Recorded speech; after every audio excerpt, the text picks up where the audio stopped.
오늘 부활의 축복이 여러분 모두와 또 여러분 자녀손들 모두에게 임하기를 주님의 이름으로 축복합니다. 우리 예수님께서 이 부활하신 사건은 전무후무한 사건입니다.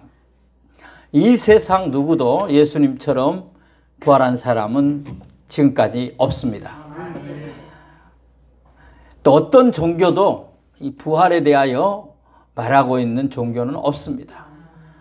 기독교만이 부활 종교이고 또 부활을 예수님께서 친히 실제적으로 보여 증거하셨습니다. 그래서 우리도 이제 부활할 것입니다. 물론 죽었다 살아난 사람들의 얘기가 더러 있긴 있습니다. 그런데 그거는 예수님처럼 부활한 건 아닙니다. 제가 알기로는 아마 까무라쳤다가 깨어난 사람이 아니겠나 그렇게 생각하고, 그러나 실제로 죽었다 살아난 사람이 있는데 예수님께서 살린 사람입니다. 예수님은 세상에 계실 때 모두 몇 사람을 살렸나요? 예, 너무 잘하셔요. 예. 세 사람을 살렸는데 너무나 유명한 나인성 과부의 아들과 또 야이로의 회당장 야이로의 딸, 그리고 삼남매 나사로 아시죠? 그 나사로를 살렸습니다. 그런데 이 세 사람은 예수님과 같은 부활이 아닙니다. 그냥 죽음에서 다시 살아가지고 남은 생애를 살고 죽었습니다. 그러니까 예수님의 부활은 차원이 다르다는 얘기를 하려는 겁니다. 예수님의 부활은 영화로운 몸으로, 영생하는 몸으로, 하나님 나라에서 영원히 살 몸으로 변화되어 부활하신 겁니다. 그리고 하나님 나라로 가셨습니다. 승천하셨다고 말하죠. 예수님은 부활 승천하셔서 이제 우리에게 다시 올 겁니다. 믿으십니까? 우리 주님이 다시 올 때 우리 또한 부활할 것입니다. 그때 부활은 영화로운 몸으로 부활을 합니다. 영생할 몸으로 부활합니다. 음식을 먹거나 잠을 자거나 고민을 하거나 그런 몸이 아닙니다. 음식을 안 먹어도 되는 몸, 아프지 않은 몸, 완전히 새로운 몸으로 부활할 것입니다. 어떤 나이 든 할머니가 저한테 물어봤습니다. 목사님, 그러면 그때 어떤 상태로 부활할까요? 저 할머니로 부활할까요? 고민이 생겼습니다. 제가 대답을 할 말이 멈췄습니다. 성경에 그게 없단 말이에요. 그래서 제가 우리 예수님은 한창 젊으실 때 33세에 돌아가셨으니까 그 몸으로 부활하셨지만 지금 너무 꼬부라지시고 자글자글 하시고 저처럼 되어버렸는데 고민을 많이 하다가 제가 그랬습니다. 성경에는 없고, 이거 제가 말하는 건 진리는 아니고, 진리는 아니에요. 할머니 제일 예뻤을 때가 언제였나요? 19살 때지. 그대로 부활할 겁니다. 예.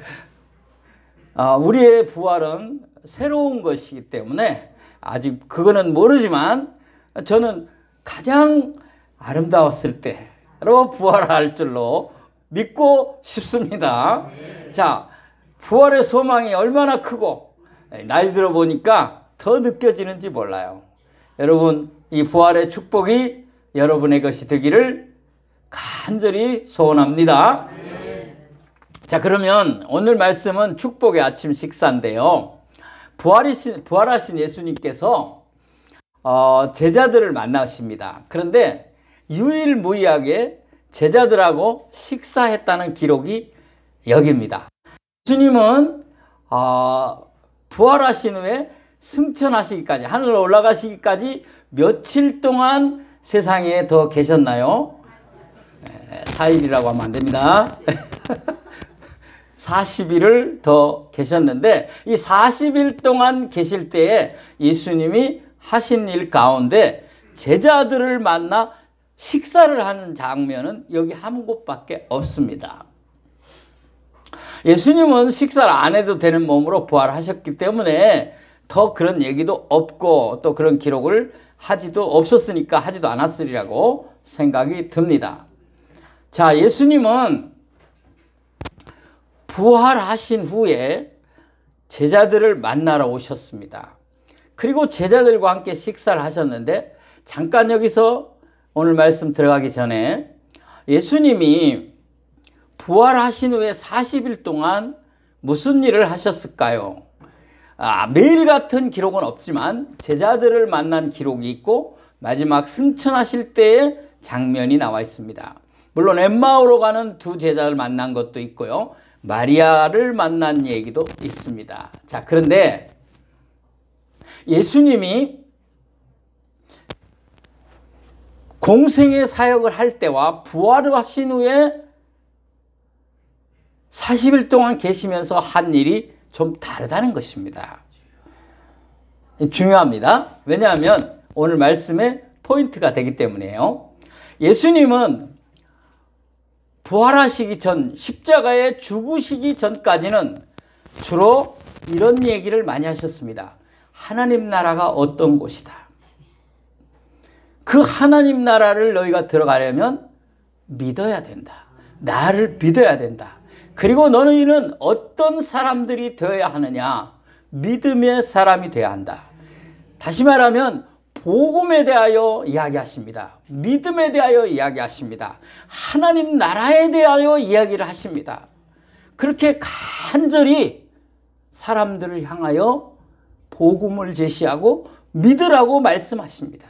그리고 제자들을 불러서 그들에게도 너희들이 어떻게 제자의 삶을 살아야 하는가, 그리고 어떻게 주님의 뜻을 행해야 하는가를 이야기하십니다.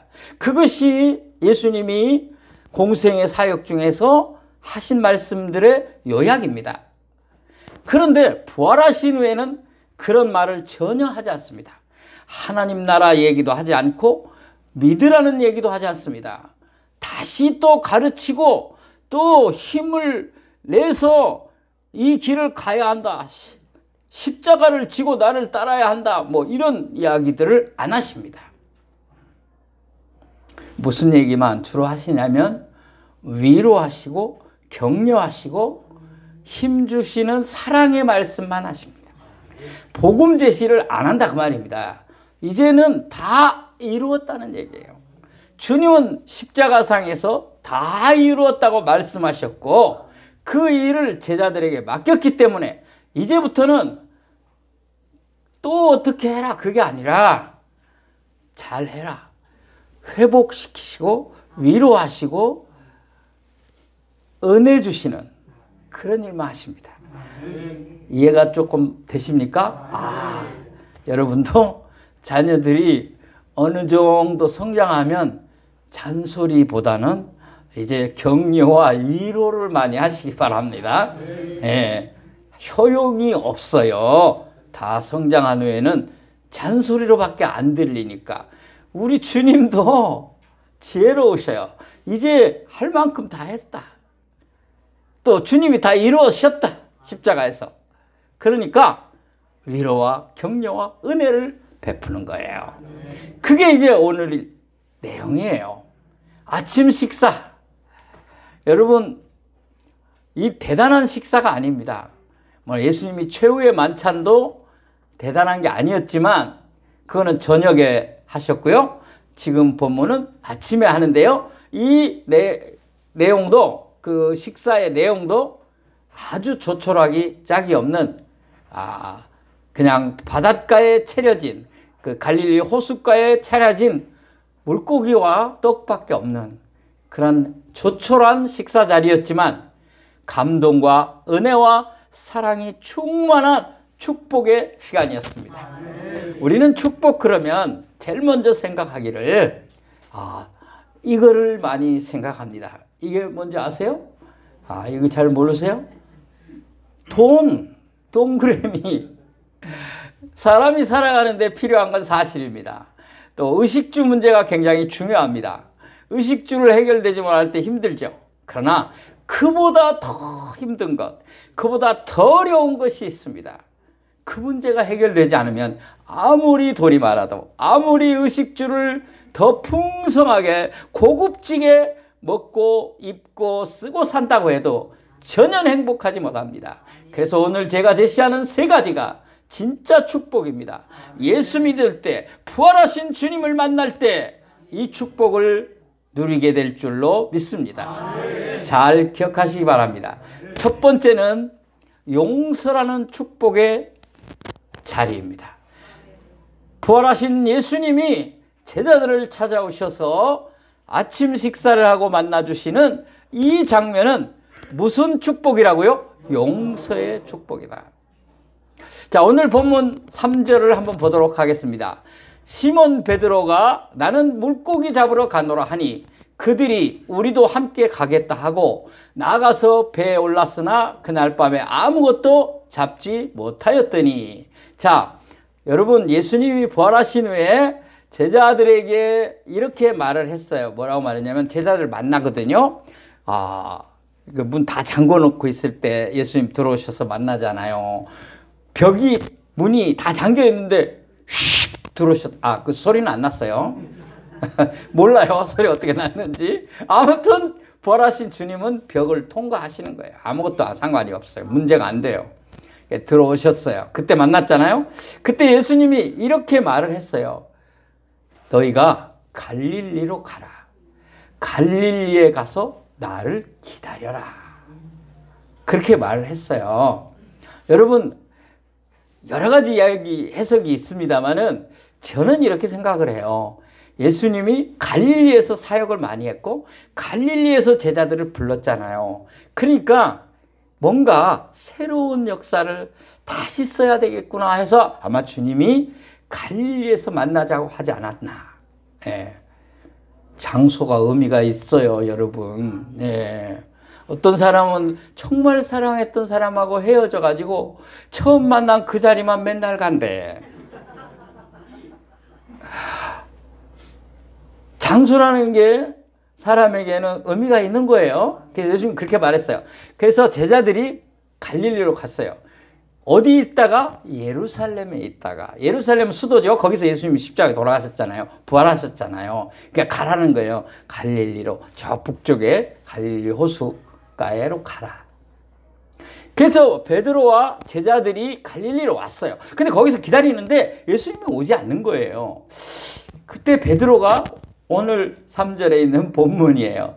야, 아무래도 예수님도 안 오고 하니까 나는 그냥 물고기나 잡으러 가야 되겠다. 그러니까 다른 제자들도 그러면 나도 갑니다. 나도 갑시다. 같이 다 따라가서 물고기 잡으러 간 거예요. 베드로가 선동한 거예요. 어떻게 보면. 자, 여기서 중요한 거 있습니다. 베드로는 물고기 잡으러 가면 됩니까? 안 됩니까? 예. 저는 가끔 날이 좋아지면 물고기 잡으러 가도 말하지 마세요. 그러나 지금 베드로는 가면 안 됩니다. 베드로는 사람 낚는 업으로 이미 예수님이 불렀기 때문입니다. 아멘? 근데 지금 이 상황에서 베드로가 그것도 예수님 모른다고 3번씩 부인하다가 예수님 만났는데 지금 이 상황에 또 세상으로 가는 거잖아요.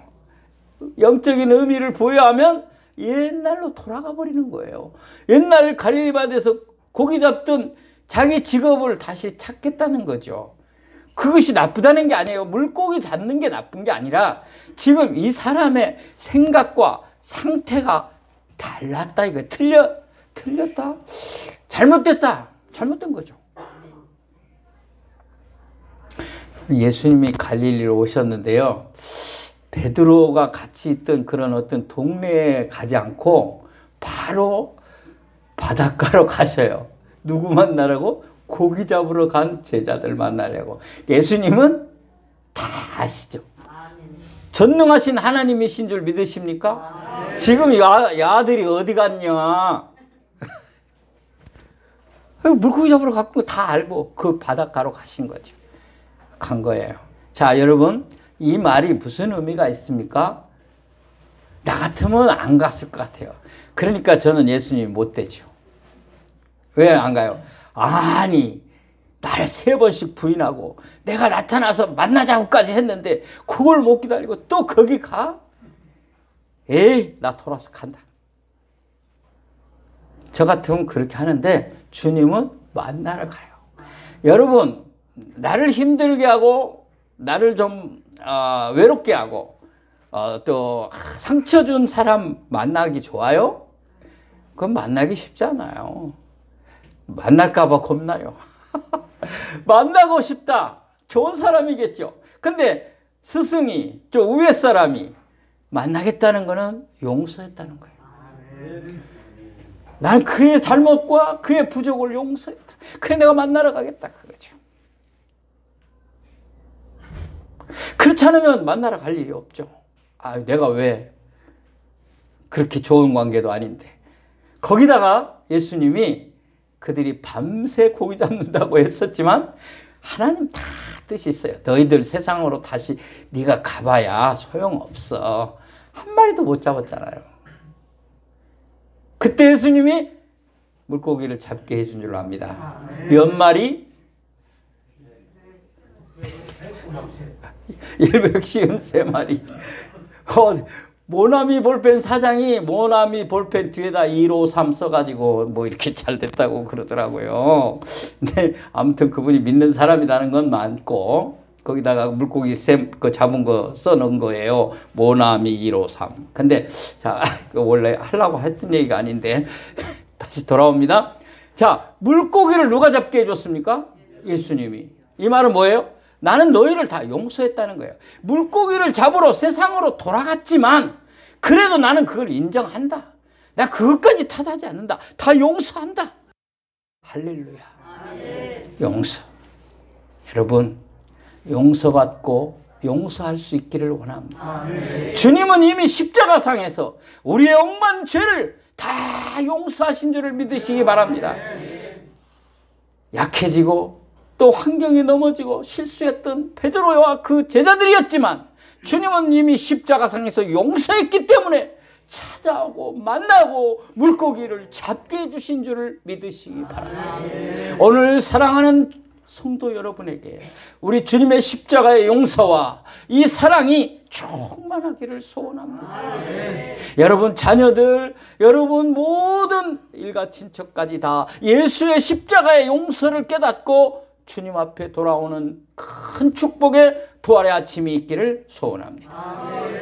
두 번째는 부활하신 주님이 회복을 주시는 축복을 내리십니다. 회복을 주시는 축복의 현장이다 그 말입니다. 오늘 본문 9절로 10절을 우리 같이 읽도록 하겠습니다. 시작. 육지에 올라보니 숯불이 있는데 그 위에 생선이 놓였고 떡도 있더라. 예수께서 이르시되 지금 잡은 생선을 좀 가져오라 하시니. 잘 기억하세요.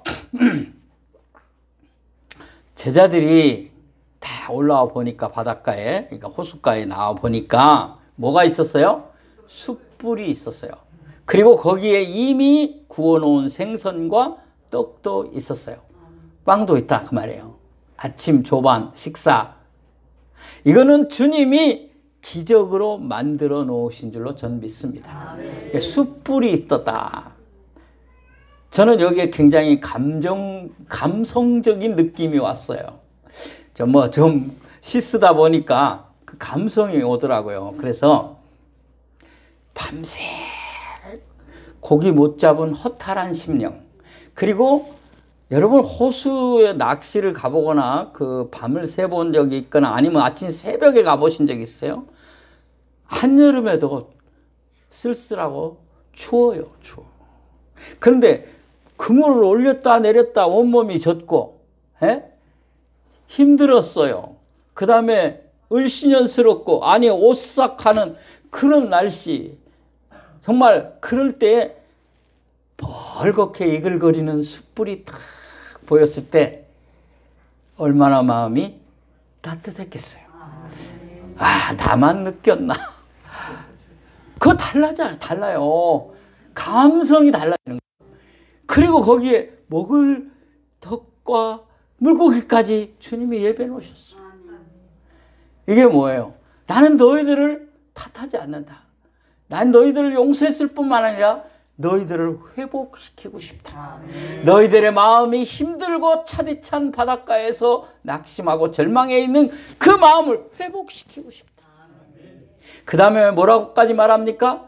지금 너희가 잡은, 물론 내가 잡게 해줬지만 너희가 잡은 생선도 가져와라. 너희가 잡은 생선도 가져와라. 인정하는 거예요. 인정. 우리가 인정받고 회복받는 게 중요합니다. 이게 복이에요.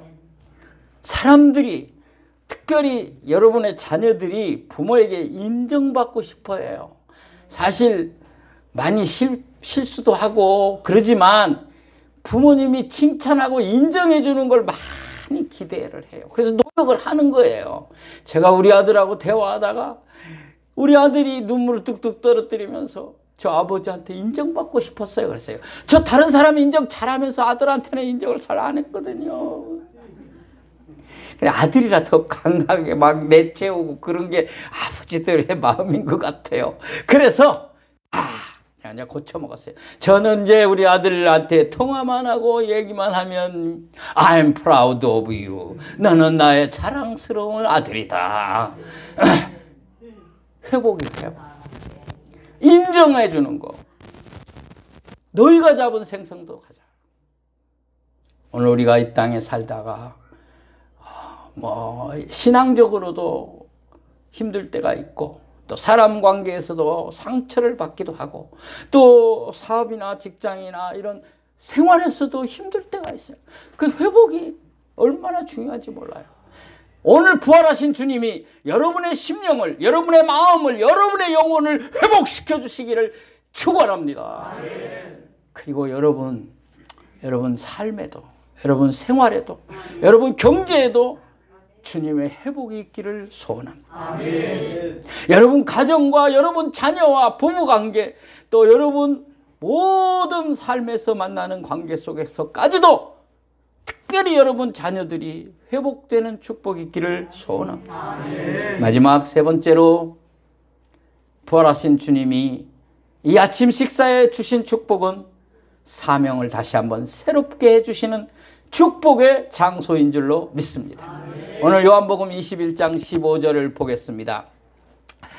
그들이 조밥 먹은 후에 예수께서 시몬 베드로에게 이르시되 요한의 아들 시몬아 내가 이 사람들보다 나를 더 사랑하느냐 하시니 이르되 주님 그러하나이다. 내가 주님을 사랑하는 줄을 주님께서 아시나이다. 이르시되 내 어린 양을 먹이라 하시고. 아멘.